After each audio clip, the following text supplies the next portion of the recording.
ஆண்டவராகிய இயேசுவின் நாமத்தில் உங்கள் ஒவ்வொருவரையும் மிகுந்த அன்போடு கூட நாங்கள் வாழ்த்துகிறோம். இந்த நாளிலும் கர்த்தருடைய வார்த்தைக்கு நேராக நம்ம கடந்து செல்ல போகிறோம். அன்பான தேவனுடைய பிள்ளைகளே, நாம் ஒவ்வொரு நாளும் நம்ம ஜெபம் பண்ணி தேவனுடைய வார்த்தைகளை கேட்டு வருகிறோம். கர்த்தர் நம்மோடு கூட பேசி கொண்டு வருகிறார். அதற்காக நான் ஆண்டவருக்கு நன்றி செலுத்துகிறேன்.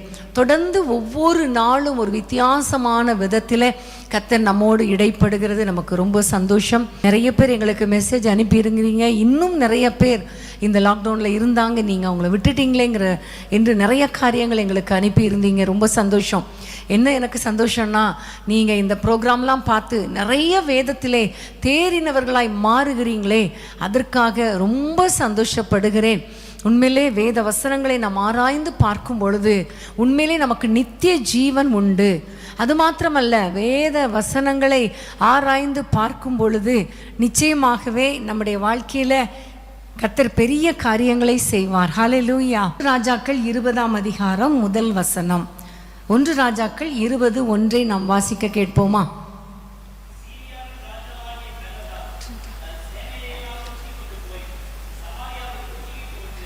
அதன் மேல் யுத்தம் பண்ணினான். அவனோட கூட 32 ராஜாக்கள் இருந்ததும் அல்லாமல் குதிரைகளும் ரதங்களும் இருந்தது.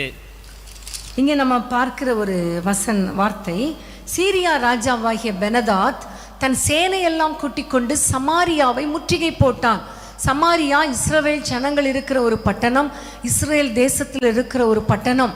இந்த சீரிய ராஜா பயங்கரமான ஒரு மனிதன். அவர் ஒரு சேனை எல்லாம் கூட்டிக் கொண்டு இந்த இஸ்ரவேல் மக்களை, சமாரியாவை முற்றுகை போட்டதை நம்ம பார்க்கிறோம். அன்பான தேவனுடைய பிள்ளைகளே, நம்ம ஞாயிற்றுக்கிழமை நேற்றைய தினத்திலே ஆல் நைட் ப்ரேயரில் நம்ம நிறைய காரியங்களை கற்றுக்கொண்டோம் இல்லையா? வெள்ளியையும் பொன்னையும், அதாவது பரிசுத்தத்தையும் நம்முடைய விசுவாசத்தையும் திருடுகிற ஒரு ஆவிதான் இந்த சீரிய ஆவி. இன்னொரு பக்கம் பார்க்கும் பொழுது ஸ்திரீகள், குமாரர், குமாரத்திகள், நம்முடைய குடும்பத்தினர் அத்தனை பேரையும் பிரித்து கொண்டு போகிற ஒரு ஆவி. அதிலும் குமாரருக்குள்ளே சமர்த்தனாய் நல்ல திறமை உள்ளவர்களை எடுத்துக்கொள்ளுகிற ஒரு ஆவி. உண்மையிலே இன்றைக்கி நிறைய குடும்பங்கள், எங்களுக்கு கூட நிறைய பேர் மெசேஜ் போட்டிருக்கும் பொழுது உண்மையிலே சகோதரர் மூலமாக ப்ராஃபட்டிக்காக கர்த்தர் எங்களோடு கூட பேசினார். எங்கள் குடும்பத்தில் கூட அப்படிதான். பிள்ளைகளுடைய அன்பை பெற முடியவில்லை, பிள்ளைகளுடைய அன்பை பிசாசு திருடி வைத்திருக்கிறான், இந்த சீரிய ஆவி கொள்ளையடித்து வைத்திருக்கிறான் என்று அவர்கள் சொல்லும் பொழுது உண்மையிலே கர்த்தர் இப்படிப்பட்ட காரியங்களை நமக்கு வெளிப்படுத்தி கொடுத்தாரேயானால் நிச்சயமாகவே அதிலிருந்து ஒரு விடுதலை கொடுப்பார். ஆமென். இந்த சீரிய ஆவிகளுக்கு விரோதமாக நம்ம ஜெபிக்கும் பொழுது கண்டிப்பாக கர்த்தர் பெரிய காரியங்களை செய்ய அவர் வல்லவராய் இருக்கிறார் என்பதில் ஒரு சந்தேகமும் கிடையாது. அது மாத்திரமல்ல, நம்ம 6ஆம் வசனத்திலே பார்த்தோம், நம்முடைய கண்களுக்கு பிரியமானது, நம்முடைய வீடுகளில் நம்முடைய கண்களுக்கு பிரியமான காரியம் ஒரு குடும்ப உறவு, நமக்கு பிடித்தமான உறவுகள், நமக்கு பிடித்தமான தேவனோடு இருக்கிற ஒரு தொடர்பு, தேவனோடு கூட இருக்கிற அந்த அபிஷேக நேரம், வேத வாசிப்பு நேரம், ஜெப நேரம், இது எல்லாவற்றையும் அவன் சிறைப்பிடித்து கொண்டு போகிறான் என்று நம்ம பார்த்து அவற்றிலிருந்து எப்படி நாம் மீண்டும் அதை சிறைப்பிடித்துக் கொள்வது, இழந்ததை திரும்ப பெற்றுக்கொள்வதற்காகத்தானே ஆண்டவர் நமக்கு கொடுத்தார் என்கிற தலைப்பில் இந்த சீரிய ஆவிகளை குறித்து நம்ம ஜெபம் பண்ணினோம். அந்த கிரியைகளை முறியடித்து ஜெபிக்க ஆண்டவர் நமக்கு கிருபை கொடுத்தார் இல்லையா? இன்றைக்கு நம்ம தொடர்ந்து அதை தொடர்ச்சியாக நம்ம வாசிக்க போகிறோம். ஒரு வசனத்தை நம்ம நேற்று வாசித்த வசனம் தான் திரும்பவும் வாசிப்போம். அதே அதிகாரம் 29ஆம் வசனம். அதே அதிகாரம் 29. 7 நாளளவும் அவர்கள் முகமுகமாய் பாளையம் இறங்கியிருந்தார்கள். 7ஆம் நாளில் யுத்தம் கலந்து இஸ்ரவேல் புத்திரர் ஒரே நாளிலே சீரியரில் 1,00,000 காலாட்களை மடங்கடித்தார்கள். ஆமென். 7 நாளளவும் அவர்கள் முகமுகமாய் பாளையம் இறங்கி இருந்தார்கள். இந்த சீரிய ஆவிகள், இந்த சீரியர்கள் 7 நாள் பாளையம் இறங்கி இருந்தார்கள் என்று நம்ம வேதத்திலே பார்க்கிறோம். பார்க்கும்போது முகமுகமாய் அவர்கள் பாளையம் இறங்கி இருந்தார்கள். அந்த நாட்களில் மனிதர்களோடு போராட்டம், நேரடியாக போராட்டம். ஒவ்வொரு மனிதர்களும் வருவாங்க, ஒரு குறிப்பிட்ட ஜாதி வருவார்கள், சத்துருக்கள் வருவார்கள். அப்புறம் ஒரு பக்கம் அவர்களுக்கு எதிராக யுத்தம் பண்ணுவார்கள், முறியடிக்கப்படுவார்கள், வெற்றி வரும். சில சமயங்களில் இஸ்ரவேல் ஜனங்கள் தோற்று போவார்கள். அநேக நேரங்களில் வெற்றி பெறுவார்கள். இதுதான் பழைய ஏற்பாட்டு காலத்தில். புதிய ஏற்பாட்டு காலத்தில் நம்ம பார்க்கும் பொழுது வசனத்தை வாசிப்போம். எபேசியர் 6:12. எபேசியர் 6:12. நீங்கள் பிசாசின் தந்திரங்களோடு எதிர்த்து நிற்க திராணி உள்ளவர்களாகும்படி தேவனுடைய சர்வாயுத மாம்சத்தோடும் இரத்தத்தோடும் அல்ல. அந்த வசனத்தை வாசிப்போம். ஏனெனில் மாம்சத்தோடும் இரத்தத்தோடும் அல்ல, துரைத்தனங்களோடும் அதிகாரங்களோடும் இப்பிரபஞ்சத்தின் அந்தகார லோகாதிபதிகளோடும் வான மண்டலங்களில் உள்ள பொல்லாதாவிகளின் சேனைகளோடும் நமக்கு போராட்டம் உண்டு. ஆமென், ஹல்லேலூயா. அந்த நாட்கள்ல, பழைய ஏற்பாட்டு நாட்கள்ல முகமுகமாய் யுத்தம். ஆனா புதிய ஏற்பாட்டு காலத்துல இன்றைக்கு மறைமுகமாய் யுத்தம். ஆமென். இப்ப எந்த பிசாசம் நேரடியா யுத்தம் பண்றது இல்லையே. எந்த ஆவிகளும் நேரடியாக நின்று நான் தான் இது உன்னோடு போராடுகிறேன் அப்படி சொல்றதா இல்லை. இப்பொழுது எல்லாமே மறைமுகமாக அவைகளோடு கூட போராட்டம் உண்டு. கண்ணுக்கு தெரியாது. ஆனால் ஆவி மண்டலத்திலே இந்த துரைத்தனங்கள், அதிகாரங்கள், எல்லா வான மண்டலத்தில் உள்ள பொல்லாத ஆவிகளின் சேனைகளோடு நமக்கு போராட்டம் உண்டு. மாம்சத்தோடு இரத்தத்தோடு போராட்டம் கிடையாது. ஆமென், ஹல்லேலூயா. அன்பான தேவனுடைய பிள்ளைகளை, எல்லாமே பாருங்க, பழைய ஏற்பாட்டில் நடக்கிற காரியங்கள் புதிய ஏற்பாட்டுக்கு நிழலாட்டமா இருக்கிறது. அங்கு மனிதர்கள் மாம்சத்தோடு மாம்சத்தையும் இரத்தத்தையும் உடைய மனிதர்கள் யுத்தம் பண்ணுவாங்க. இங்க மாம்சத்தோடு இரத்தத்தோடு யுத்தம் கிடையாது. மறைமுகமான யுத்தம், பொல்லாத ஆவிகளின் சேனைகளோடு யுத்தம். அங்கு முகமுகமாய் யுத்தம், இங்கு மறைமுகமாய் யுத்தம். ஆமென், ஹல்லேலூயா. பாருங்க, இன்றைக்கு கூட நம்ம கண்ணுக்கு தெரியாத ஒரு வைரஸோடு போராடி கொண்டு இருக்கிறோம் இல்லையா? எப்படி வந்துச்சுன்னு தெரியாது, எப்படி வரும்னு தெரியாது. ஒரு பயம் உள்ளத்துக்குள்ள, வந்துருமோ வராதோ, வந்துருச்சா, இதுல இருந்து எப்படி தப்பு வைக்கப்படுவது, இப்படி ஒரு பயங்கரமான ஒரு போராட்டம். அன்பான தேவனுடைய பிள்ளைகளே, இந்த சீரிய ஆவிகள் கூட அன்றைக்கு முகமுகமாய் யுத்தம் பண்ணினாங்க. ஆனால் இன்றைக்கு மறைமுகமாய் பாளையம் இறங்கி 7 நாள் பாளையம் இறங்கினது போல இன்னைக்கு 7 விதங்களில அந்த சீரிய ஆவிகள் பாளையம் இறங்குகிறது. நேற்றைய தினத்திலே ஒரு குறிப்பிட்ட ஆவியின் கிரியையை நம்ம பார்த்தோம். இன்றைக்கு மற்றொரு கிரியைகளை பார்க்க போகிறோம். இன்னும் தொடர்ந்து 7 கிரியைகளையும் நம்ம பார்த்து அவற்றை அழித்து, எதிர்த்து நின்று, அழித்து, ஜெபித்து, யுத்தம் பண்ணி ஒரு வெற்றி சிறக்க போகிறோம். ஹல்லேலூயா. வேதத்திலே பார்க்கிறோம், 7 நாள் முகமுகமாய் பாளையம் இறங்கி இருந்தார்கள்.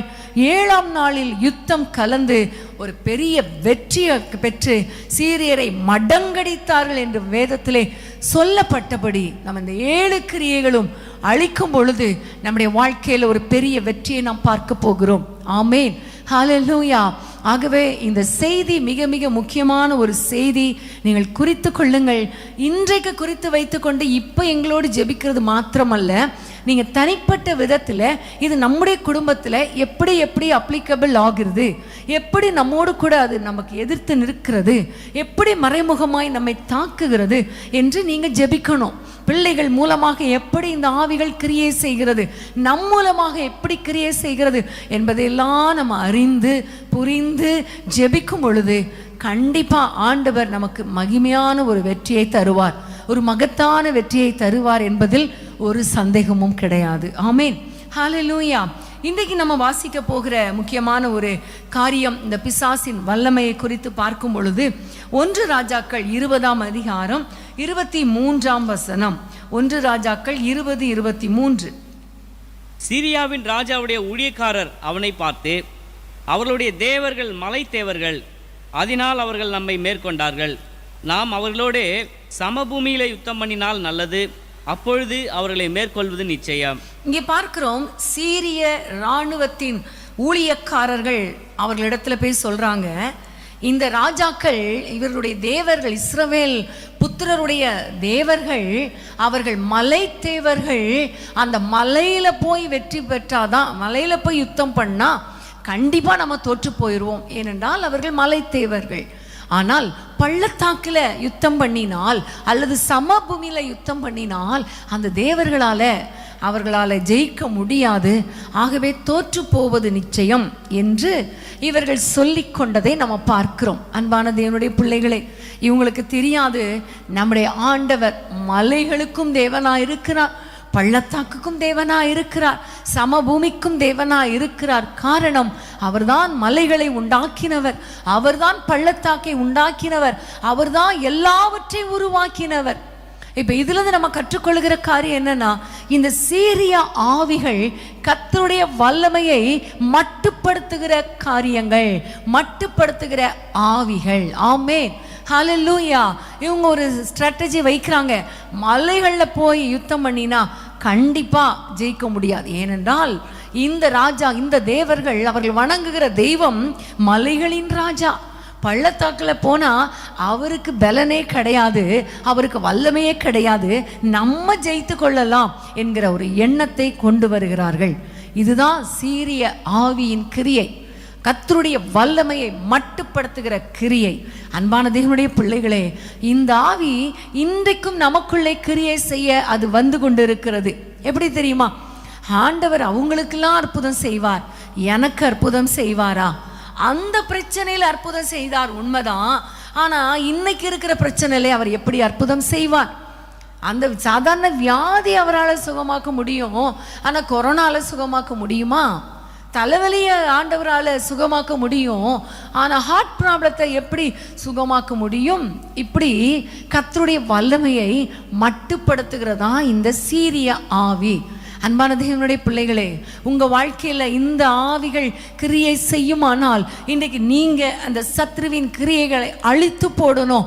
நீங்கள் சொல்லணும், என்னுடைய தேவன் வானத்தை படைத்தவர், பூமியை படைத்தவர், மலைகளை படைத்தவர், சமுத்திரத்தை படைத்தவர், அவருடைய வல்லமை பயங்கரமானது, அவரால் கூடாதது ஒன்றுமே கிடையாது என்று நம்ம ஆண்டவரை சொல்ல வேண்டும், ஆண்டவரை பார்த்து சொல்லணும். ஆமே, ஹல்லேலூயா.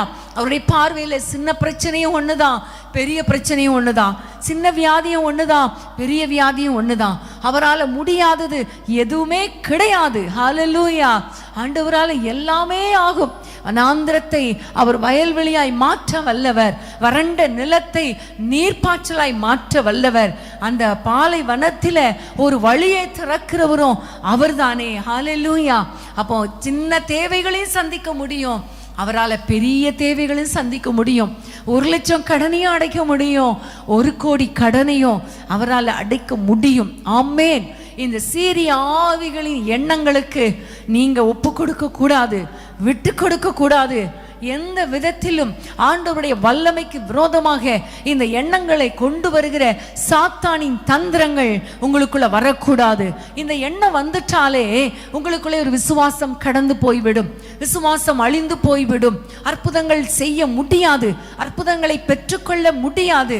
ஆகவே சத்ருவின் கிரியைகள் வெளியே போ என்று சொல்லி இந்த சீரிய எண்ணங்களை துரத்த வேண்டும். இந்த ஆவியின் எண்ணங்களை நமக்குள் வேறொன்ற விடவே கூடாது. ஆமென், ஹல்லேலூயா. இதுதான் நம்முடைய விசுவாசத்தை மட்டுப்படுத்தும், நம்முடைய தைரியத்தை கட்டுப்படுத்தும், நம்மை பயப்பட வைக்கும், நம் ஆண்டவரிடத்திலே தைரியமாய் நெருங்க விடாத ஒரு எண்ணங்கள். ஆமென், ஹல்லேலூயா. நமக்குள்ள விசுவாசம் இருந்தா அற்புதங்கள் நடந்துரும் என்பதை அறிந்து இப்படி கர்த்தருடைய வல்லமையே அது மட்டுப்படுத்தும். இன்னொரு வசனத்தை வாசிக்கலாம். நீங்க அதே அதிகாரம் 1 ராஜாக்கள் 20ஆம் அதிகாரம் 10ஆம் வசனத்தை வாசிப்போமா? 10ஆம் வசனம். அப்பொழுது பெனதாத் அவனிடத்தில் ஆள் அனுப்பி, எனக்கு பின் செல்லுகிற ஜனங்கள் எல்லாரும் கைக்கு ஒரு பிடியாவது வாரிக்கொள்ள சமாரியாவின் தூள் போதுமானதாயிருந்தால் தேவர்கள் அதற்கு சரியாகவும் அதற்கு அதிகமாகவும் எனக்கு செய்ய கடவர்கள் என்று சொல்ல சொன்னான். இங்கே பார்க்கும்போது இந்த பெனதாத் இஸ்ரவேல் ஜனங்களிடத்துல சொல்லும்படி ஒரு காரியத்தை சொல்லி அனுப்புகிறான். அவன் சொல்லுகிற காரியம், சமாரியாவில் இருக்கிற மண்ணு எவ்வளோ மண் இருக்க போகுது, எனக்கு பின் செல்லுகிற மக்கள் கையில் ஒரு பிடி மண் எடுத்தா கூட சமாரியாவின் மண் போதுமா? போதாதே. ஏனென்றால் என்னிடத்தில் இருக்கிறவங்க நிறைய பேர் இருக்கிறாங்க, நீங்க எப்படி எங்களுக்கு முன்பாக நிற்க முடியும் என்று பெருமை பாராட்டுகிறான். அன்பான தேவனுடைய பிள்ளைகளே, நம்முடைய ஆண்டவர் எப்படிப்பட்டவர்? அவர் சர்வத்தையும் சிருஷ்டித்தவர் அல்லவா? ஏசாயாவில் ஒரு அருமையான வசனம் உண்டு, வாசிப்போம். ஏசாயா 40ஆம் அதிகாரம் 12ஆம் வசனத்தை வாசிப்போமா? ஏசாயா 40:12. ஏசாயா 40:12. தண்ணீர்களை தமது கைப்பிடியால் அளந்து வானங்களை ஜானளவாய் பிரமாணித்து பூமியின் மண்ணை மரக்காலில் அடக்கி பர்வதங்களை தூளாக்கோலாலும் மலைகளை தராசிலும் நிறுத்தவர் யார்? ஆமேன்.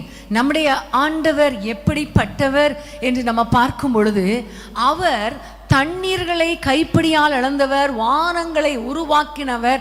அது மாத்திரமல்ல, பூமியின் மண்ணை மரக்காலில் அளக்கிறவர். ஹல்லேலூயா. ஆண்டவர் மரக்கால அவ்வளோ மண்ணையும், பூமியின் மண்ணையுமே மரக்கால அளந்துருவாராம்.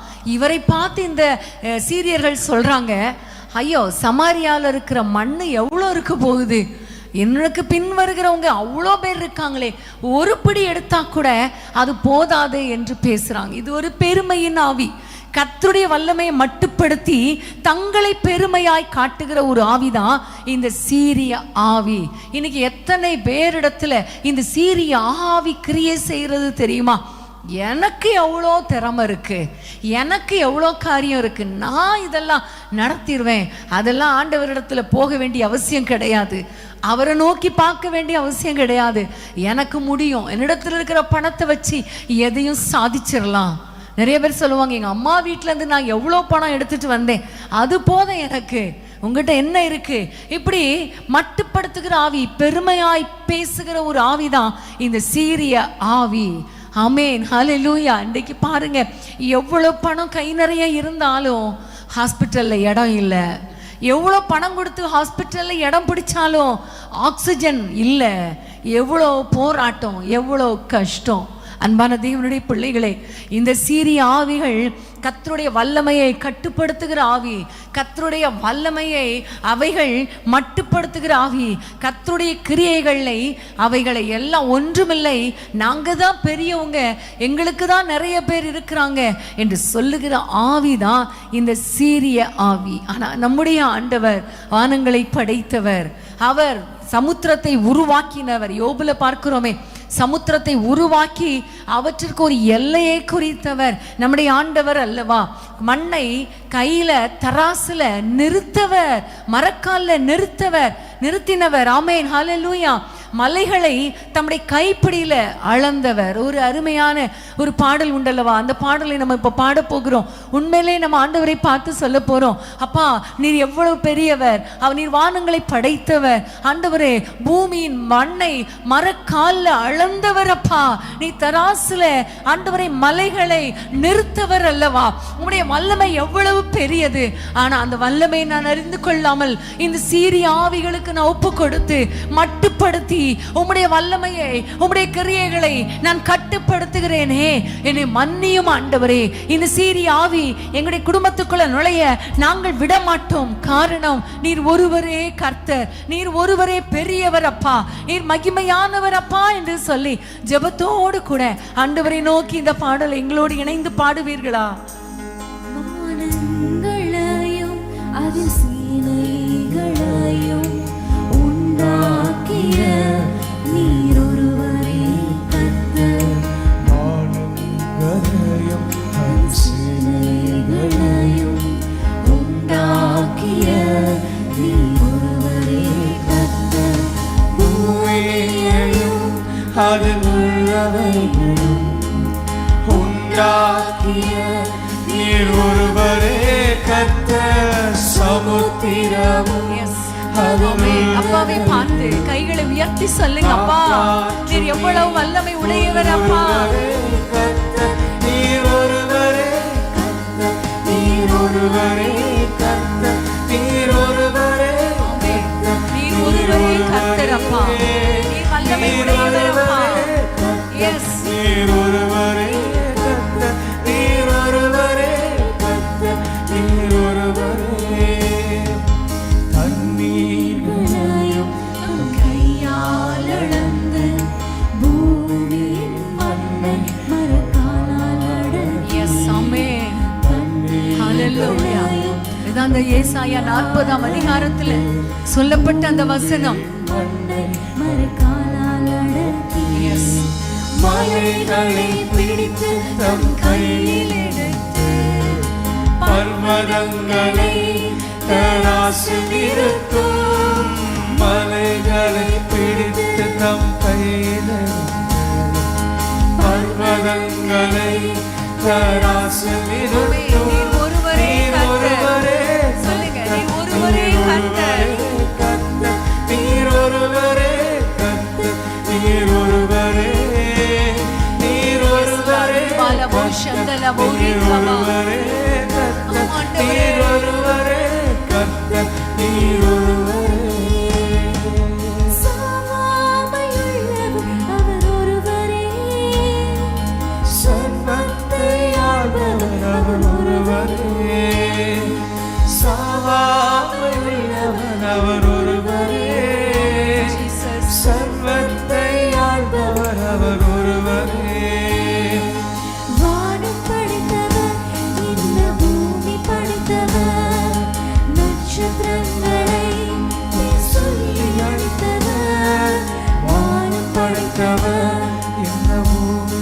அழைத்தவர், நட்சத்திரங்களை பெயர் சொல்லி அழைத்தவர் நீர் ஒருவரே. ஒருவரே கர்த்தர். Yes Lord, சொல்லுங்க, அறிக்கை பண்ணுங்க. நீங்க அறிக்கை பண்ண இந்த சீரி ஆவிகளை துரத்துறீங்க. ஆமென். எஸ், நீர் ஒருவரே கர்த்தர், நீர் ஒருவரே கர்த்தர், நீர் ஒருவரே, நீர் ஒருவரே கர்த்தர், நீர் ஒருவரே கர்த்தர், நீர் ஒருவரே கர்த்தர், நீர் ஒருவரே. தண்ணீர்களையும் தம் கையால் அலங்கி, பூமியின் மண்ணை மரத்தால் அடக்கி, எவ்வளவு பெரியவர் அப்பா நீர், எவ்வளவு மகிமையானவர் அப்பா நீர். மலைகளை பிடித்து தம் கையில் எடுத்து, பர்வதங்களை தராசில் நிறுத்தும். மலைகளை பிடித்து தம் கையில் எடுத்து, பர்வதங்களை தராசில் நிறுத்தும். நீர் ஒருவரே, நீர் ஒருவரே கர்த்தர், நீர் ஒருவரே கர்த்தர். நீர் ஒருவரே கர்த்தர், நீர் ஒருவரே, திரும்ப சொல்லுவோமா, நீர் ஒருவரே. கர்த்தர், நீர் ஒருவரே கர்த்தர், நீர் ஒருவரே கர்த்தர், நீர் ஒருவரே. ஆண்டவரே அப்பா உமக்கு ஸ்தோத்திரம் அப்பா. நீர் மலைகளை படைத்தவர், மலைகளை தராசுல நிறுக்கிறவர் அப்பா. எவ்வளோ பெரியவர் ராஜா. ஆனா நிறைய நேரங்கள்ல இந்த சீரி ஆவிகள் எங்கள் குடும்பங்களுக்குள்ளே நுழைந்து ஆண்டவரால் இதெல்லாம் முடியாது என்று சொல்லி உம்முடைய வல்லமை கட்டுப்படுத்தின காரியங்களை மன்னியும் ஆண்டவரே. எங்களுக்கு ஒரு விசை மன்னியும் ஆண்டவரே. நீர் ஒருவரே கர்த்தர் என்று சொல்லி நாங்கள் முழக்கமிட எங்களுக்கு கிருபை தாரும் அப்பா. எப்பொழுதும் ஆண்டவரே நீர் சர்வத்தையும் செய்ய வல்லவர், சகலத்தையும் செய்ய வல்லவர். நீ செய்ய நினைத்தது தடைப்படாது என்று சொல்லி உம்முடைய நாமத்தை மகிமைப்படுத்த அப்பா அந்த சீரிய ஆவிகள் ஓடுமே. அப்படிப்பட்ட கிருபை வரங்களை எங்களுக்கு தருவீராக. பெரிய காரியங்களை செய்யும் இயேசுவின் நாமத்தில் பிதாவே, ஆமேன் ஆமேன். ஹல்லேலூயா. அன்பான தேவனுடைய பிள்ளைகளே, நம்ம இந்த சீரிய ஆவிகளை குறித்து பார்க்கும் பொழுது கர்த்தருடைய வல்லமையை மட்டுப்படுத்துகிற ஒரு ஆவி. ஆமேன். அதே காரியத்தில் நம்ம தொடர்ந்து பார்க்கும் பொழுது 2 ராஜாக்கள், நீங்கள் திருப்பிக் கொள்ளுங்கள், 2 ராஜாக்கள் 5ஆம் அதிகாரம் நம்ம எல்லாம் திருப்பிக் கொள்வோம். 2 ராஜாக்கள் 5ஆம் அதிகாரம்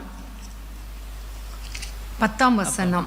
அப்பொழுது எலிசா அவனிடத்தில் ஆள் அனுப்பி, நீ போய் யோர்தானில் 7 தரம் ஸ்நானம் பண்ணு, அப்பொழுது உன் மாம்சம் மாறி நீ சுத்தமாவா என்று சொல்ல சொன்னான். அடுத்த வசனம். அதற்கு நாகமான் கடும் கோபம் கொண்டு புறப்பட்டு போய் அவன் வெளியே வந்து நின்று தன் தேவனாகிய கர்த்தருடைய நாமத்தை தொழுது தன் கையினால் அந்த இடத்தை தடவி விதமாய் குஷ்டரோகத்தை நீக்கிவிடுவான் என்று எனக்குள் நினைத்திருந்தேன். இங்க பார்க்கும் பொழுது இந்த சீரிய படைத்தளபதி தான் இந்த நாகமான் என்பது நமக்கு தெரியும் இல்லையா? அவரிடத்துல அவர் ஒரு குஷ்டரோகம் இருந்த பொழுது அவங்க வீட்டில் இருந்த அடிமை பெண் சொல்லுகிறாள், நீங்க போய் இந்த இஸ்ரவேல் தேசத்தில் இருக்க தீர்க்கதரிசிகிட்ட போனா கண்டிப்பா இந்த குஷ்டரோகம் சுகமாகும் என்று சொன்ன பொழுது அவனும் நம்பிக்கையோட போகிறான். அங்க போய் எலிசா தீர்க்கதரிசியை பார்த்த பொழுது எலிசா தீர்க்கதரிசி சொல்லுகிறார், நீ போய் யோர்தான்ல போய் 7 முறை ஸ்நானம் பண்ணு, அந்த 7 முறை நீ ஸ்நானம் பண்ணின உடனே உனக்கு சுகமாகும் என்று சொல்லுகிறான். இதை கேட்ட உடனே இந்த சீரிய மனிதனாகிய நாகமான் சொல்லுகிறான், நான் நினைச்சேன் அவர் அப்படியே தடவி விட்டு அவ்வளவுதான் சுகமாகும் என்று சொல்லி அனுப்பிடுவார் நான் நினைச்சேன். ஆனா இவர் என்ன இப்படி என்னை சுகமாக்கவில்லையே என்று அவன் சொல்லுகிறதை பார்க்கிறோம். அன்பான தேவனுடைய பிள்ளைகளே, இதிலிருந்து அறிந்து கொள்ளுகிற காரியம், ஆண்டவர் எனக்கு கற்றுக் கொடுத்த காரியம் என்ன அப்படின்னா, கர்த்தருடைய கிரியைகள் அல்லது கர்த்தருடைய செயல்கள், கர்த்தருடைய வழிகளை மட்டுப்படுத்துகிற ஆவி. ஆமேன். முதல்ல பார்த்தோம் கர்த்தருடைய வல்லமையை மட்டுப்படுத்தின ஆவி. இப்ப நம்ம பார்க்கிறோம் கர்த்தருடைய வழிகள் அல்லது கர்த்தருடைய செயல்களை மட்டுப்படுத்துகிற ஆவி. ஆண்டவர் யாரை வேண்டுமானாலும் எப்படி வேண்டுமானாலும் சுகம் கொடுப்பார்.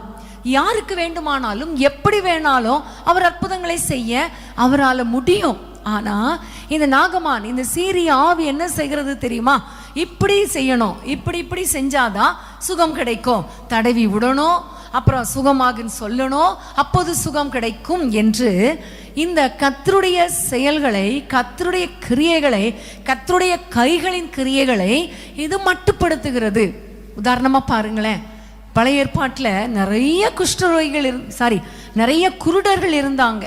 ஒவ்வொருவரையும் கர்த்தர் சுகமாக்கின விதம் வித்தியாசமானது. ஒரு குருடனை பார்த்து நீ பார்வையடையவாயாக ஒரு வார்த்தை தான் சொன்னார், சுகமடைந்தான். இன்னொரு குருடனை பார்த்து உமிழ்ந்து, மண்ணெடுத்து உமிழ்ந்து அதை சேராக்கி கண்களில் பூசி போய் சீலவாம் குளத்துல போய் கழுவுன்னு சொன்னாரு, சுகமடைந்தான்.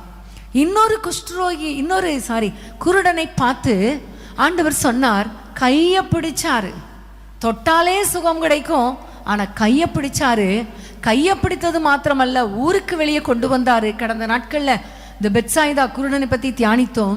வெளியே கொண்டு வந்து அதுக்கப்புறம் அவர் அற்புதம் செய்கிறத நம்ம பார்க்கிறோம். அன்பான தேவனுடைய பிள்ளைகளே, ஒவ்வொருவருக்கும் ஒவ்வொரு விதத்துல அற்புதம் செய்வார். ஆனா இந்த நாகமான் அவருக்கே ஆலோசனை கொடுக்கிறான், இப்படி சுகம் கிடைத்திருக்கலாமே, தடவி விட்டு சுகம் கிடைத்திருக்கலாமே என்று ஆலோசனை சொல்லுகிறான். இன்னைக்கு கூட நம்முடைய வாழ்க்கையில பார்த்தா நம்ம ஆண்டவருக்கு ஆலோசனை தானே கொடுத்துட்டு இருக்கோம். எப்ப பார்த்தாலும் ஆலோசனை கொடுக்கிறோம் இல்லையா? நீங்க இப்படி செஞ்சிருக்கலாம் ஆண்டவரே, 2 நாளைக்கு முன்னாடி இப்படி செஞ்சிருக்கலாம். புதிய ஏற்பாட்டில் யோவான் 11ஆம் அதிகாரத்தில் கூட லாசர் மரித்த பொழுது 4 நாள் கழிச்சு ஆண்டவர் வந்த பொழுது மார்த்தாள் சொல்ற, ஆண்டவரே நீங்க இங்க இருந்திருந்தீரே ஆனால் அவன் மரித்திருக்க மாட்டான், நீ 2 நாளைக்கு முன்பாக வந்திருந்தீரே ஆனால் அவன் மரித்திருக்க மாட்டான் என்று ஆண்டவருக்கே ஆலோசனை கொடுக்கிற ஒரு ஆவிதான் இந்த சீரிய ஆவி. அன்பான தேவனுடைய பிள்ளைகளே, இன்றைக்கு நம்ம ஆண்டவருக்கு ஆலோசனை கொடுக்க நம்ம யாரு? ஆண்டவருக்கு ஆலோசனை கொடுத்து இப்படி செய்யுங்கப்பா, அப்படி செய்யுங்கப்பா, என் பிள்ளைக்கு இப்படி நடக்கணுமப்பா, இவங்களுக்கு இப்படி நடக்கணும் ஆண்டவரே, இந்த கடன் பிரச்சனைக்கு இத்தனை லட்சத்தை இந்த மனிதர் உள்ளத்துல பேசி கொண்டு வாங்கப்பா, இப்படியெல்லாம் நம்ம ஆலோசனை கொடுக்க வேண்டிய அவசியம் கிடையாது. நமக்கு என்ன தேவையோ, அப்பா எனக்கு இறங்குங்க. இந்த நாகமான் சொல்லியிருக்கலாம், எனக்கு குஷ்டரோகம் மறைந்து போகட்டும் மட்டும் சொல்லிட்டு அவருடைய வார்த்தைக்கு கீழ்ப்படியாமல் இவன் செய்த காரியம் ஆண்டவருக்கே ஆலோசனை கொடுக்கிறதை நம்ம பார்க்கிறோம். இதுதான் சீரிய ஆவி. இன்னைக்கு நிறைய பேரிடத்துல இருக்கிற இந்த ஆவி ஒரு பயங்கரமானது. அப்படி செஞ்சிருக்கலாம், இப்படி செஞ்சிருக்கலாம். வசனத்தை வாசிக்கலாமா?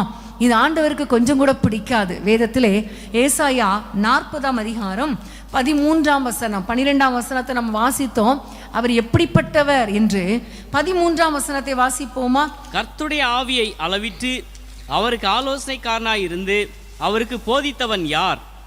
தமக்கு அறிவை உணர்த்தவும், தம்மை நியாய வழியிலே உபதேசிக்கவும், தமக்கு ஞானத்தை கற்றுக் கொடுக்கவும், தமக்கு விவேகத்தின் வழியை அறிவிக்கவும் அவர் யாரோடைய ஆலோசனை பண்ணினார்? ஆமென். அந்த 13ஆம் வசனத்தை நம்ம பார்க்கும் பொழுது அந்த வசனத்தை நம்ம பார்க்கிறோம், கர்த்தருடைய ஆவி அளவிட்டு அவருக்கு ஆலோசனைக்காரனாயிருந்து அவனுக்கு போதித்தவன் யார்? ஆமென், ஹல்லேலூயா. ஆண்டவருக்கு போதிக்க வேண்டிய அவசியம் கிடையாது. ஏனென்றால் அவருடைய ஞானம் அளவற்றது, அவருடைய ஆவி அளவற்றது. நேற்று கூட நம்ம ஜெபித்தோமே, கர்த்தருடைய ஆவி குறுகி போகவில்லை. ஆமென். கர்த்தருக்கு வல்லமை உண்டு. ஆகவே அன்பான தேவனுடைய பிள்ளைகளே, அவருக்கு ஆலோசனை சொல்லத்தக்கவன் யார்? இன்னைக்கு நம்ம அந்த கொஞ்சம் மூளையை வச்சுட்டு நம்ம ஆண்டவருடைய பார்த்து சொல்ற காரியம், நீங்க அதை பண்ணியிருக்கலாம் ஆண்டவரே, இப்படி பண்ணியிருக்கலாம் ஆண்டவரே, அதை செஞ்சிருக்கலாம் ஆண்டவரே, இதை செஞ்சிருக்கலாம் ஆண்டவரே அப்படி நம்ம சொல்றோம்ல. ஆனா இன்றைக்கு ஆண்டவர் சொல்லுகிறார், எந்த ஆலோசனையும் தேவை கிடையாது. ஏனென்றால் அவர் ஆச்சரியமானவர். இன்னொரு வசனத்தை நம்ம வாசிக்கலாமா? ஏசாயா 45ஆம் அதிகாரம் 9ஆம் வசனம். ஏசாயா 45:9. மண்ணோடுகளுக்கு ஒத்த ஓடாயிருந்தும் தன்னை உருவாக்கினவரோட வழக்காடுகிறவனுக்கு ஐயோ! களிமண் தன்னை உருவாக்கினவனை நோக்கி என்ன செய்கிறாய் என்று சொல்லத்தகுமோ? உன் கிரியானது அவருக்கு கைகள் இல்லை என்று சொல்லலாமோ? இங்க பார்க்கிறோம், மண்ணோடுகளுக்கு கொத்த ஓடாயிருந்தும் தன்னை உருவாக்கினவரோடு வழக்காடுகிறவனுக்கு ஐயோ! உன் கிரியையை அவருக்கு கைகள் இல்லை என்று சொல்லலாமா? நீ என்ன செய்கிறாய் என்று உருவாக்கினவரிடத்துல கேட்க முடியுமா?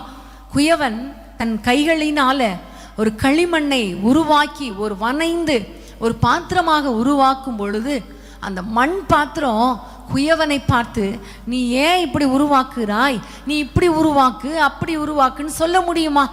முடியாது. அதே போலதான் நம்முடைய ஆண்டவர் சகலத்தையும் படைத்தவர்.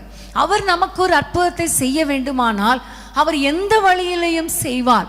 அவரை மட்டுப்படுத்த அவருக்கு தேவையில்லை, அவரை கட்டுப்படுத்த நமக்கு அதிகாரம் கிடையாது, அவருக்கு ஆலோசனை கொடுக்க நாம் ஆலோசனைக்காரரும் கிடையாது. ஏனென்றால் அவருடைய வழிகள் உயர்ந்தவைகள். ஏசாயாவில் அருமையான வசனம் உண்டு. 55ஆம் அதிகாரம் 8ஆம் வசனத்துல 9ஆம் வசனத்துல நம்ம பார்க்கிறோம், அவருடைய நினைவுகள் உன் நினைவுகளை விட அவருடைய நினைவுகள் உயர்ந்தவைகள், உன் வழிகளை விட அவருடைய வழிகள் உயர்ந்தவைகள். பூமிக்கு வானம் எவ்வளவு உயரமா இருக்கிறதோ அவ்வளவாய் அவருடைய நினைவுகளும் அவருடைய வழிகளும் உயர்ந்தவைகள். ஆமென், ஹல்லேலூயா. அன்பான தேவனுடைய பிள்ளைகளே, உங்களுடைய வாழ்க்கையில அவர் செய்கிற காரியத்துல நீங்க அவருக்கு ஆலோசனை கொடுக்க வேண்டிய அவசியமே கிடையாது. ஏனென்றால் அவருக்கு வல்லமை உண்டு, அவருடைய கிரியைகள் பெரியவைகள். இந்த சீரிய ஆவிகளுடைய வேலையே அவருக்கு ஆலோசனை கொடுப்பது. இப்படி பண்ணுங்க, அப்படி பண்ணுங்க, நான் வேணா உங்களுக்கு ஹெல்ப் பண்றேன், இப்படியெல்லாம் சொல்றது சீரிய ஆவிகள். ஆனா இன்றைக்கு ஆண்டவர் சொல்லுகிறார், இந்த ஆவிகளை நம்ம விரட்டி அடிக்க வேண்டும். ஏனென்றால் ஆண்டவருக்கு உதவி தேவையில்லை, ஏனென்றால் அவர் பெரியவர். ஹல்லேலூயா. அவருக்கு ஆலோசனை தேவையில்லை, ஏனென்றால் அவர் பெரியவர். ஆமென். அவர் பெரியவர், அவர் பெரியவர், அவர் வல்லவர், அவர் ஒருவரே தெய்வம். ஆகவே நீங்க தைரியமாய் ஆண்டவரிடத்துல டோட்டலா சரண்டர் பண்ணுங்க. இந்த சீரிய எண்ணங்கள், சீரிய ஆவியின் தாக்கங்கள் வரும் பொழுது, அப்பா என்னுடைய நினைவுகளை விட உங்க நினைவுகள் மேலானவைகள், நீங்க எப்படி செய்யணுமோ செய்யுங்கப்பா, உங்க கையில ஒப்பு கொடுக்கிறேன் என்று சொல்லி ஆண்டவரே அப்படியே ஒப்பு கொடுத்துருவோமா? எல்லாரும் கைகளை உயர்த்தி, ஆண்டவரே நான் உங்களுக்கு இனி ஆலோசனை சொல்ல மாட்டேன், ஆண்டவரே இப்படி செய்யுங்க அப்படி செய்யுங்கன்னு நான் உங்களுக்கு ஆலோசனை செய்ய மாட்டேன். அப்படிப்பட்ட எண்ணங்கள் வரும் பொழுது இந்த சீரிய ஆவிகளை, மட்டுப்படுத்துகிற ஆவிகளை, கட்டுப்படுத்துகிற ஆவிகளை, உமக்கே ஆலோசனை கொடுத்துகிற ஆவிகளை நாங்கள் விரட்டுகிறோம் என்று சொல்லி ஆண்டவரை நோக்கி நம்ம பார்க்க வேண்டும். ஆமென். ஜெபிக்க வேண்டும். இப்ப நம்ம எல்லாரும் ஒரு பாடலை பாடி ஆண்டவரை நோக்கி பார்க்க போகிறோம். ஹல்லேலூயா. ஒருவராய் பெரியவர் நம்முடைய ஆண்டவர். நீ சொல்லும் போது கடல் ஒன்று சேரும், உமக்கு உதவி தேவையில்லை, நீரே பெரியவர். உம் கரத்தின் வல்லமை எல்லாம் செய்து முடிக்கும், உமக்கு உதவி தேவையில்லை, நீரே பெரியவர். உம் கரத்தின் வல்லமை எல்லாம் செய்து முடிக்கும், உமக்கு உதவி தேவையில்லை, நீரே பெரியவர். உம் கரத்தின் வல்லமை எல்லாம் செய்து முடிக்கும். காற்றை அனுப்பி கரையை கொடுத்து, கல்லை பிளந்து தண்ணீர் தருவீர். காற்றை அனுப்பி காலை கொடுத்து, கல்லை பிளந்து தண்ணீர் தருவீர். உமக்கு உதவி தேவையில்லை, நீரே பெரியவர். உம் கரத்தின் வல்லமை எல்லாம் செய்து முடிக்கும், உமக்கு உதவி தேவையில்லை, நீரே பெரியவர். உம் கரத்தின் வல்லமை எல்லாம் செய்து முடிக்கும். ஆமென். ஹல்லேலூயா. உமக்கு ஸ்தோத்திரம் அப்பா. ஆண்டவரே நீர் எவ்வளவு பெரியவர் அப்பா, நீர் எவ்வளவு பெரியவர் அப்பா, நீர் அதிசயங்களை செய்கிறவர் அப்பா. உமக்கு நாங்க ஆண்டவரே ஆலோசனை கொடுக்க மாட்டோம். இன்றைக்கு அந்த சீரிய ஆவிகளை நாங்கள் துரத்துகிறோம் அப்பா, நாங்கள் துரத்துகிறோம் அப்பா. நீர் எங்களுக்கு வேண்டிய காரியங்களை எப்படி வேணா செய்வீரப்பா, எப்படியும் செய்ய உங்களால முடியும் அப்பா. எங்கள் குடும்பங்களை ஆசீர்வதிக்க உங்களால கூடும் ஆண்டவரே, அதை எப்படியும் செய்து முடிப்பீர் அப்பா. நாங்கள் அமர்ந்திருந்து நீரே தேவன் என்று அறிந்து கொள்ள எங்களுக்கு கிருபை தாரும். இயேசுவின் நாமத்தில் பிதாவே, ஆமென். ஹல்லேலூயா. அன்றைக்கு கூட ஆண்டவர் இஸ்ரவேல் ஜனங்களை பார்த்து, உங்களுக்கு காடைகளை கொடுப்பேன், சாப்பிடுவதற்கு இறைச்சி கொடுப்பேன் என்று சொன்ன உடனே மோசே ஒரு ஐடியா கொடுக்கிறார். ஆண்டவரே, இங்க இருக்கிற ஆடு மாடெல்லாம் அடிச்சாலும் அவங்களுக்கு போஷிக்கிறதுக்கு கொடுக்க முடியுமா அப்படின்னு கேட்குறார். அப்பதான் ஆண்டவர் சொல்கிறார், என்னுடைய கை குறுகி இருக்கிறதோ, என்னுடைய கை குறுகி இருக்கிறதோ. ஆமென், ஹல்லேலூயா. அன்பான தேவனுடைய பிள்ளைகளே, நம்முடைய ஆண்டவருடைய கை குறுகி இல்லை. அவருடைய கைகளின் வல்லமை குறுகி போகவில்லை. அவருடைய வல்லமையை, கைகளின் கிரியைகளை, அந்த வல்லமையை நம்ம மட்டுப்படுத்தக்கூடாது. அவருக்கே ஆலோசனை கொடுக்க கூடாது. தேவரீர், யோபு சொன்னார் இல்லையா, சகலத்தையும் செய்ய வல்லவர், நீ செய்ய நினைத்தது ஒன்றும் தடைப்படாது. ஆமென், ஹல்லேலூயா. இன்னும் ஒரே ஒரு வசனத்தை நம்ம வாசிக்க போறோம். அதே 2 ராஜாக்கள் 5ஆம் அதிகாரம் 12ஆம் வசனத்தை வாசிப்போம். 2 ராஜாக்கள் 5:12. நான் ஸ்நானம் பண்ணி சுத்தமாகிறதற்கு இஸ்ரவேலின் தண்ணீர்கள் எல்லாவற்றை பார்க்கிலும் தமஸ்குவின் நதிகளாகிய ஆப்னாவும் பர்பாரும் நல்லதல்லவோ என்று சொல்லி உக்கிரத்தோடே திரும்பி போனான். ஆமென். இங்கே நம்ம எல்லாருக்கும் தெரிந்த சம்பவம் தான்.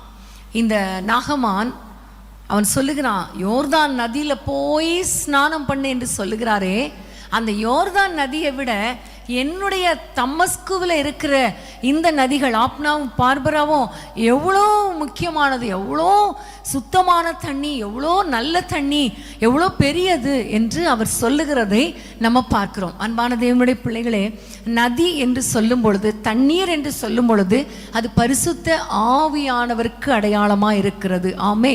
அன்பான தேவனுடைய பிள்ளைகளே, புதிய ஏற்பாட்டில் பார்க்கும் பொழுது, என்னை விசுவாசிக்கிறவன் எவனோ அவன் உள்ளத்திலிருந்து ஜீவ தண்ணீருள்ள நதிகள் ஓடும் என்று கர்த்தர் சொல்லியிருக்கிறார். ஆமென்.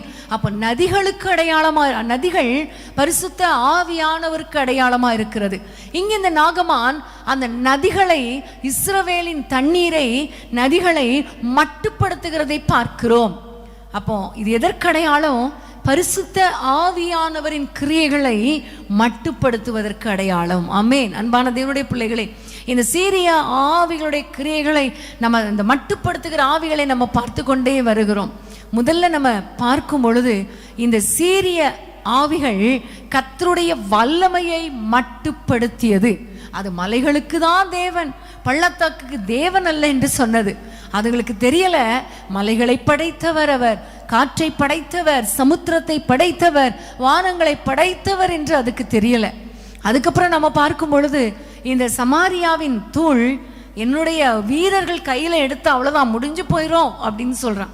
அதுகளுக்கு அந்த சீரிய ஆவிக்கு தெரியல, என்னுடைய தேவனுடைய வல்லமை அவ்வளவு பெரியது. மண்ணையே அவர் தராசுல நெருக்கிறவர், மரக்காலால் நெருக்கிறவர் என்று அந்த சீரிய ஆவிகளுக்கு தெரியல. அவைகள் கட்டுப்படுத்துது. ஆண்டவரை ஒரு லிமிட்டேஷனுக்குள்ள கொண்டு வருகிறதா இந்த சீரிய ஆவி. இன்னைக்கு உங்க வாழ்க்கையில இதை நம்ம இன்னைக்கு துரத்தி இருக்கிறோம் இல்லையா? கர்த்தர் எப்படிப்பட்ட அற்புதத்தை எப்படியும் செய்ய வல்லவர். அவர் யாரை கொண்டும் ரட்சிக்க அவர் வல்லவர். கொஞ்சம் பேரை கொண்டாயிலும் அநேக பேரை கொண்டாயிலும் ரட்சிப்பதற்கு அவர் வல்லமை உடையவர். ஆமென், ஹல்லேலூயா. ஒரு சின்ன ஒரு கல்லை கொண்டு அவ்வளோ பெரிய கோலியாத்தை கர்த்தர் வெற்றி எடுத்தாரே, அவர் எவ்வளோ பெரியவர். ஆமென், ஹல்லேலூயா. நம்ம பாடினோமே, கடலை 2ஆக பிளந்தாரே, பிளந்த கடலை மறுபடியும் மூடினாரே, அவர் எவ்வளவு பெரியவர். காற்றை அடித்து காடையை வரவழைத்தாரே, அவர் எவ்வளவு பெரியவர். கற்பாரையே பிளந்து தண்ணீரை கொடுத்தாரே, அவர் எவ்வளவு பெரியவர். யோர்தானை பின்னிட்டு நிற்க பண்ணினாரே, அவர் எவ்வளவு பெரியவர். ஆனா நம்ம அடிக்கடி என்ன சொல்றோம்? அவர் அவங்களுக்கு செய்வாரு, எனக்கு செய்வாரா? அவங்க அவங்களுக்கு செய்வாரு, எனக்கு செய்வாரா? அன்னைக்கு செஞ்சாரு, இன்னைக்கு செய்ய மாட்டார் என்றெல்லாம் சொல்லி அவரை நம்ம மட்டுப்படுத்துகிறோம். இன்னொரு பக்கம் அவருக்கே ஆலோசனை கொடுத்து அவருடைய கிரியைகளை நாம் மட்டுப்படுத்த பார்க்கிறோம். இப்படி செய்யுங்க ஆண்டவரே, இவங்களை கொண்டு வாங்க ஆண்டவரே, இவங்க மூலமா அற்புதம் செய்யுங்கப்பா. இன்னைக்கு எனக்கு வியாதி, நான் டாக்டர்கிட்ட போகும் பொழுது கரெக்டா அற்புதம் நடந்துடணும் ஆண்டவரே. இப்படி நம்ம மட்டுப்படுத்த பார்க்கிறோம். என்னுடைய வாழ்க்கையில கூட அப்படிதான்.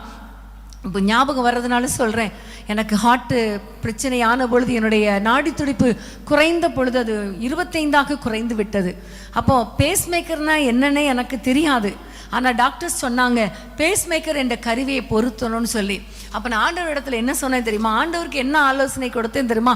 ஆண்டவரே, பேஸ்மேக்கர்லாம் வைக்கக்கூடாது என் சரீரத்தில், நீங்கள் என்னை தொடணும், அவ்வளவுதான். என்னுடைய நாடி துடிப்பு ஒரு செகண்ட்ல அது 72 மாறிடணும், அவ்வளோதான். வேற ஒன்றும் எனக்கு தெரியாது. 3 நாள் உங்களுக்கு டைம், 3 நாள் நான் ஜெபம் பண்ணுவேன், இந்த 3 நாளைக்குள்ளே எனக்கு அற்புதம் செய்யணும். இப்படி தான் நான் போராடி ஆண்டவருக்கு ஆலோசனை கொடுத்தேன். அப்பா எனக்கு நீங்கள் அப்படி தான் செஞ்சாகணும் அப்படின்னு உரிமையாக நான் போராடி ஆலோசனை கொடுத்தேன். ஆனால் என்பதை புரிந்து கொள்ளும்படி கர்த்தர் கிருபை பாராட்டினார். இன்றைக்கு நம்முடைய வாழ்க்கையில் அப்பா நீங்கள் இப்படி செய்யுங்க, அப்படி செய்யுங்க, எனக்கு இவங்க தரட்டும், இவங்க தரட்டும், அவங்க ஒரு மாப்பிள்ளை கொண்டு வரட்டும், இவங்க கொண்டு வரட்டும், இதை நடத்துங்க, இதை செஞ்சிருங்க, இப்படி வீட்டை கட்டி கொடுத்துருங்க, அப்படி பண்ணிருங்க, இப்படி பண்ணிருங்க. இந்த ஆலோசனை கொடுக்குற வேலையெல்லாம் சீரியாவின் வேலை. நீங்கள் ஆண்டவரிடத்தில் சொல்ல வேண்டியது, அப்பா உம்முடைய சித்தம் நடக்கட்டும், அப்பா நீங்கள் நடத்துங்க, நீங்கள் எப்படி செஞ்சாலும் அது எங்களுக்கு பெஸ்ட்டாக இருக்கும் ஆண்டவரே என்று சொல்லி ஆண்டவருடைய கரத்தில் ஒப்பு கொடுத்துடணும். ஆமேன். கர்த்தருடைய கைகளின் கிரியைகளை, அவருடைய செயல்களை, அவருடைய வழிகளை நம்ம மட்டுப்படுத்தக்கூடாது. ஆமேன். அந்த சீரிய ஆவிகளை விரட்டிடணும். அது மாத்திரமல்ல, பரிசுத்த ஆவியானவருடைய கிரியைகளை நாம் மட்டுப்படுத்தக்கூடாது. ஆமே. இது சீரிய ஆவிகள். இந்த சீரிய படைத்தளபதி தான் சொல்றான், இந்த இஸ்ரவேலின் நதி, இந்த யோர்தான் நதி அது என்ன அவ்வளோ பெருசா? என்னுடைய தேசத்தில் இருக்கிற ஆப்னா பார்பரா எவ்வளோ பெருசு, எவ்வளோ சுத்தமானது என்று சொல்றான். அன்பான தேவனுடைய பிள்ளைகளே, பரிசுத்த ஆவியானவராகிய நதியை நம்ம மட்டுப்படுத்த கூடாது. ஆமேன். ஹல்லேலூயா. அநேகருடைய வாழ்க்கையில சொல்லுகிற காரியம் இதுதான். ஆவியானவரை நெருங்க நெருங்க நெருங்க எனக்கு ஒரே பிரச்சனை வருகிறது. முன்பு கூட நான் நல்லா இருந்தேன், ரட்சிக்கப்படுறதுக்கு முன்னாடி நல்லா இருந்தேன், அபிஷேகம் பெறதுக்கு முன்னாடி நல்லா இருந்தேன், ஆவியானவரில் நிறைஞ்சு ஜெபிக்கிறதுக்கு முன்பாக நல்லா தான் இருந்தேன், ஆவியானவரோடு நிறைந்து ஜெபிக்க எனக்கு ஒரே போராட்டம், ஒரே பிரச்சனை என்று நம்ம சொல்றோம் இல்லையா? இதுதான் ஆவியானவரை கட்டுப்படுத்துகிற காரியம். ஆமே. ஹல்லேலூயா. சில சமயங்கள் ஆவியானவர் சொல்லுவார், எழும்பி ஜெபம் பண்ணுன்னு. அப்பா நீங்க தூங்குங்கப்பா, அமைதியா தூங்குங்க, நான் சொல்ற நேரம் தான் நீங்க வரணும் என்று நம்ம சொல்றோமே. இதெல்லாம் ஆவியானவரை கட்டுப்படுத்துகிற காரியம். நம்ம நிறைய நமக்கு தேவைன்னா ஆவியானவரே வாங்கப்பா வாங்கப்பா வாங்கப்பா, நமக்கு தேவையில்லைன்னா அப்பா போங்கப்பா போங்கப்பா. இதெல்லாம் பரிசுத்த ஆவியானவரை மட்டுப்படுத்துகிற ஒரு காரியம். ஆமே. ஹல்லேலூயா. இப்போ ஆண்டவரிடத்துல நம்ம, ஆண்டவரே என்னை மன்னிய ஆண்டவரே, உம்மை மட்டுப்படுத்துகிற காரியங்கள், உம்மை கட்டுப்படுத்தின காரியம், அது மாத்திரமல்ல பரிசுத்த ஆவியானவருக்கு விரோதமாக பேசின காரியம், பரிசுத்த ஆவியானவரை துக்கப்படுத்தி அவரை ஒரு லிமிட்டேஷனுக்குள்ள வைத்த காரியம். சிம்சோன் பரிசுத்த ஆவியானவர் அவன் மேல் இறங்கி இருந்தாலும் அதை அறியாமல், அவருக்கு பிரியமாய் வாழாமல், அவன் உலகத்துக்கொத்த வேஷம், கண்ணுக்கு பிரியமான வழியில வாழ்ந்ததுனால ஆவியானவர் போய்விட்டார், துக்கத்தோடு போய்விட்டார். இன்னைக்கு அப்படிப்பட்ட ஒரு வாழ்க்கை வாழக்கூடாது. இதெல்லாம் சீரிய ஆவிகள், நம்முடைய ஆண்டவருடைய வல்லமையை கட்டுப்படுத்துகிற ஆவிகள், வல்லமைக்கு விரோதமாக கிரியை செய்ய வைக்கிற ஆவிகள், இவை எல்லாம் சீரிய ஆவிகள். இந்த சீரிய ஆவிகளை நம்ம துரத்தணும். அது துரத்தினாலே ஆவியானவர் நமக்குள் புரண்டு ஓடி வருவார். ஆமே. அதுக்கப்புறம் பார்க்கும்போது நம்ம எல்லாருக்கும் தெரியும், அவனோடு கூட வந்த வேலைக்காரன் சொல்லுகிறான், ஐயா ஒரு பெரிய காரியத்தை செய்ய சொல்லியிருந்தா நீங்க செஞ்சிருப்பீங்களே, இது என்ன ஒரு சின்ன காரியம் தானே, இந்த யோர்தானில் மூழ்குங்க என்று தானே சொல்லுகிறாரு, போய் 7 முறை ஸ்நானம் பண்ணிட்டு வாங்கலை என்று சொன்ன பொழுது அவன் அதுக்கப்புறம் அந்த வார்த்தைக்கு கீழ்ப்படிந்து அந்த யோர்தான் நதியில் 7 முறை மூழ்கி எழும்பின பொழுது அவனுடைய மாம்சம் சிறு பிள்ளையின் மாம்சம் போல ஆனது. ஆமென். ஹல்லேலூயா. அன்பான தேவனுடைய பிள்ளைகளை, ஆவியானவர் உங்களுக்கு என்ன சொல்லுகிறாரோ அதற்கு கீழ்ப்படிய உங்களை ஒப்பு கொடுங்க. ஆமென். ஆவியானவர் சொல்லுகிறதை கேட்கணும். இன்னைக்கு பாருங்க, டெய்லி அனுதினமும் ஆவியானவரோடு கூட என்ற ஒரு வார்த்தை நமக்கு யூடியூப்ல வருகிறது. அவ்வளோ அழகா. இன்றைக்கு என்ன செய்யணும், நானும் நிறைய நேரங்களில் அந்த 365 days வித் ஹோலி ஸ்பிரிட் அந்த புக்கை நிறைய நேரங்கள் ஆவியானவரே இன்னைக்கு நான் என்ன செய்யணும் சொல்லுங்கப்பா அப்படின்னு கேட்டா, அது அன்னைக்குள்ள போர்ஷனில் பார்த்தா கண்டிப்பாக ஆண்டவர் என்னோடு கூட பேசி இருக்கிறார். நிறைய காரியங்கள் கர்த்தர் பேசி இருக்கிறார். அப்போ இன்னைக்கு நீங்கள் உங்களுக்கு ஈஸியாக கேட்குற மாதிரி இது வந்துடுச்சு.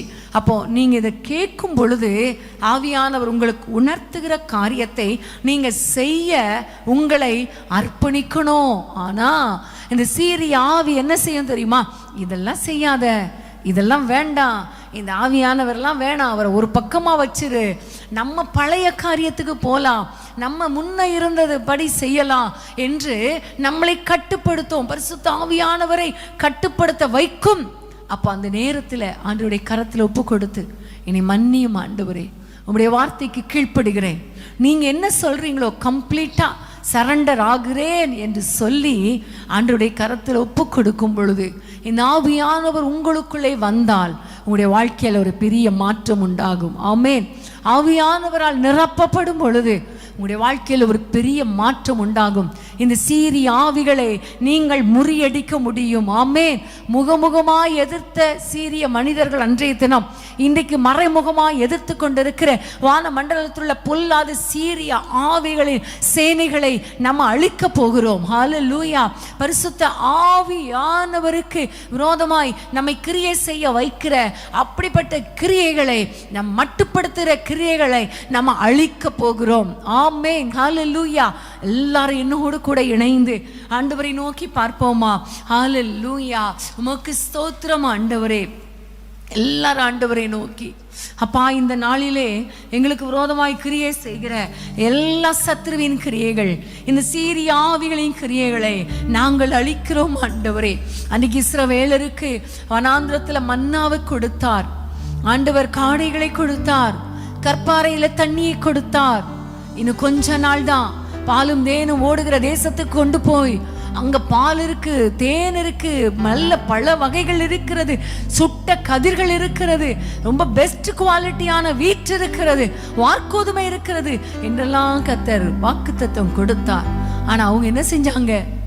எகிப்தில் இருக்கிற மச்சங்கள் எனக்கு வேணும், எகிப்தில் இருக்கிற அந்த அந்த எல்லா காரியங்களும், அந்த வெள்ளரிக்காய்கள் எங்களுக்கு வேணும்னு பழைய வாழ்க்கையை திரும்பி பார்த்தாங்க.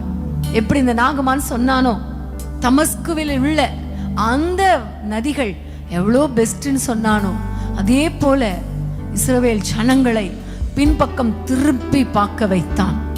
ஆனா இன்றைக்கு ஆவியானவரோடு ஓட ஓட ஓட, ஆவியானவரை நோக்கி முன்னோக்கி ஓட ஓட இந்த சீரிய ஆவிகள் துரத்தப்படுவது மாத்திரமல்ல, நம்முடைய வாழ்க்கையில் ஒரு வெற்றி உண்டாகும். ஹல்லேலூயா. எல்லாரும் ஆண்டவரை நோக்கி பார்க்க போறப்பா, எங்களை அடிக்கடி டிஸ்டர்ப் பண்ணுகிற இந்த சீரிய ஆவிகளை இன்னைக்கு அடையாளம் காட்டி கொடுக்கிறதற்கு ஸ்தோத்திரம் அப்பா.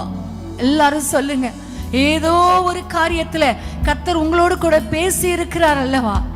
கர்த்தருடைய வல்லமை மட்டுப்படுத்துகிற காரியங்கள், எத்தனை முறை கர்த்தருடைய வல்லமை மட்டுப்படுத்தி இருக்கிறோம், எத்தனை முறை அற்புதங்கள் செய்தாலும் அவரை நம்ம நோக்கி பார்க்காம இன்னைக்கு இருக்கிற பிரச்சனையே பார்த்து பார்த்து பார்த்து பார்த்து அற்புதம் செய்ய ஆண்டவரால் முடியுமா, அவர் எனக்கு செய்வாரா செய்ய மாட்டாரா எத்தனை முறை முறுமுறுத்து இருக்கிறோம். கர்த்தருடைய வல்லமையை மட்டுப்படுத்துகிற ஆவி.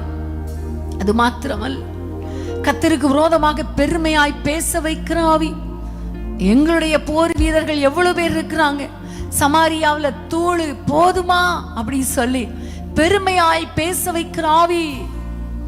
எவ்வளவு பெருமை, எங்க அம்மா வீட்டுல எவ்வளவு காரியம், எங்க அப்பா வீட்டுல எப்படி வந்தோம் தெரியுமா, வாழ்ந்தோம் தெரியுமா. பெருமையானவைகளை பேசுகிற ஆவிகள் வேண்டாம். ஹல்லேலூயா. அப்பா, உம்மை தெய்வமாக கொண்ட நாங்கள் எவ்வளவு பாக்கியமுள்ள ஜனங்கள் என்பதை அறிந்து கொள்ளக்கூடிய இருதயத்தை தாங்கப்பான்னு கேளுங்க. நீர் எவ்வளோ பெரியவர், நீர் எவ்வளோ பெரியவர். வானத்தை உண்டாக்கினவர், பூமியை உண்டாக்கினவர், சமுத்திரத்துக்கு ஒரு எல்லை உண்டாக்கினவர், மணலை ஆண்டவரே மரக்காலால் அளந்தவர். எவ்வளவு வல்லமை உடையவர் அப்பா. உமக்கு பிள்ளைகளாயிருப்பது எங்களுக்கு எவ்வளவு பெரிய பாக்கியம். இந்த உம்முடைய வல்லமை நாங்கள் மட்டுப்படுத்த மாட்டோம் ஆண்டவரே, கட்டுப்படுத்த மாட்டோம் ஆண்டவரே. உம்மை நாங்கள் விசுவாசிக்கிறோம் அப்பா. ஹல்லேலூயா, ஹல்லேலூயா.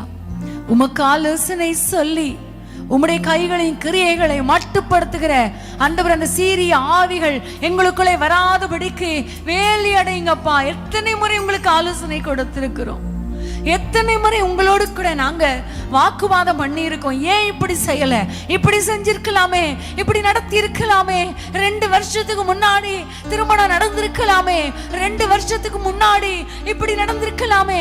எத்தனை முறை ஆலோசனை கேட்டு இருக்கிறோம், சொல்லி இருக்கிறோம், வாக்குவாதம் பண்ணி இருக்கிறோம். இந்த சீரிய ஆவிகள் விலகுவதாக. இனி நாங்கள் சீரிய ஆவிகளுக்கு ஆண்டவரை இடம் கொடுக்க மாட்டோம். சொல்லுங்க அப்பா, உம்முடைய கிரியைகளை மட்டுப்படுத்த மாட்டோம், உம்முடைய வழிகளை மட்டுப்படுத்த மாட்டோம், உம்முடைய செயல்களை மட்டுப்படுத்த மாட்டோம், உமக்கு ஆலோசனை கொடுக்க மாட்டோம் ஆண்டவரே. உமக்கு ஆலோசனை கொடுக்க மாட்டோம் ஆண்டவரே. எல்லாவற்றுக்கும் மேலாக பரிசுத்த ஆவியானவருடைய வல்லமையை நாங்கள் மட்டுப்படுத்த மாட்டோம். பரிசுத்த ஆவியானவருக்கு விரோதமாய் நாங்கள் எழும்ப மாட்டோம், பேச மாட்டோம் ஆண்டவரே. பரிசுத்த ஆவியானவர் என்ன செய்ய வேண்டுமோ நீங்க செய்யுங்கன்னு ஒப்பு கொடுக்கிறோம். பரிசுத்த ஆவியானவர் என்ன சொல்லணுமோ சொல்லுங்க, நாங்கள் ஒப்பு கொடுக்கிறோம் என்று எங்களை அர்ப்பணிக்கிறோம். அப்பா, டோட்டல் சரண்டர் பண்ணுகிறோம்.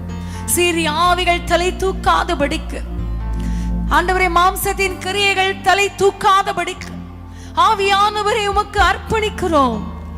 உம்மிடத்தில் எங்களை அர்ப்பணிக்கிறோம், அர்ப்பணிக்கிறோம், அர்ப்பணிக்கிறோம். ஹல்லேலூயா. ஆவியானவர் எங்களை நடத்துங்க, ஆவியானவர் நடத்துங்க. எல்லாரும் ஆண்டவரை நோக்கி சொல்லுவோமா?